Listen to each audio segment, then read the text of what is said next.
What's good, YouTube? Welcome back to the channel. So, as the title implies, I'm giving you guys a Korean backdash tutorial for Hitbox. This is just the way that I personally do it. There's a few different ways that you can Korean backdash on Hitbox. And the way that I do it, well, I do it two different ways for player 1 and player 2 side, but it is pretty similar. So yeah, guys, I'm going to just show you the way that I like to Korean backdash in this game. It's just it's way quicker than just regular backdashing.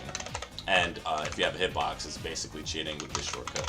So yeah, I'm going to show you guys my hand cam so you can get a better view of how I do the Korean backdash. Okay, so here I have my hitbox. This is an Empress, I believe it's a version 2. So this is going to be my tutorial on how I personally Korean backdash and the shortcuts that I use for Korean backdashing on both sides. So for those of you that are not familiar with Hitbox, I have included my inputs down on the bottom left of the screen so you can see what direction I'm moving.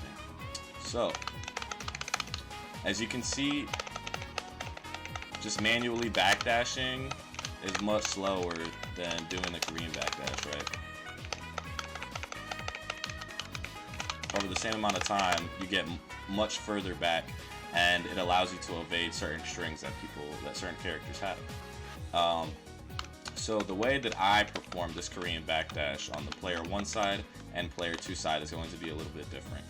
The shortcut that I use is I hold back, so my ring finger is holding the back hitbox button, and pretty much what I'm doing is I'm using my right hand to help me with the input.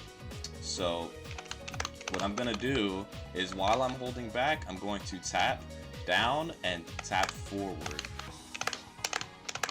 And make sure you let go of down before you tap forward. And when you get it down, it's gonna look like this. I recommend in the beginning that you do it slowly because the speed is not gonna come immediately. And it's also, you wanna make sure that you get clean inputs down, right? So that's how I personally do it on player 1 side. Remember, all you have to do is just hold back.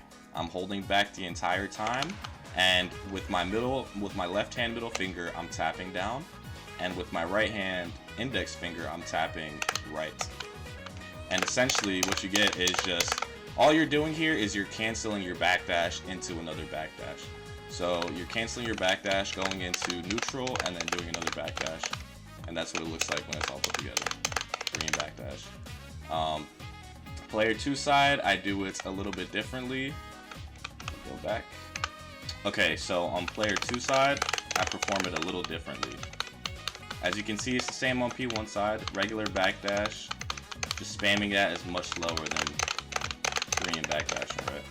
And sorry if my camera's moving a little bit, but pretty much what I'm doing with the Korean backdash, or the inputs on player 2 side, is I'm going down first, then going to down back, letting go, and then hitting back. And essentially, it's the same thing on this side. You're just canceling your backdash, going to neutral and backdashing again. But, you know, the same way as player 1 side, I'm using my right hand to kind of help me with doing this input. So it's down, down, back, neutral, back, right? And then if you do it slowly, just make sure you get the clean inputs, then practice that. You'll be able to do it as quickly as, you know, as this, or as quickly as you see professional Tekken players doing it in tournaments.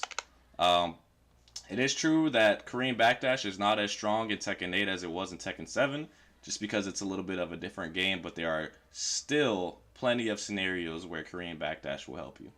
So I hope this tutorial was pretty straightforward and you're able to follow it. If you have any questions, comments, or concerns, please leave them down below in the comment section. Please like the video because it helps me out a lot, and subscribe if you found this information useful. Thank you guys. I'm gonna hop out of here. Bye.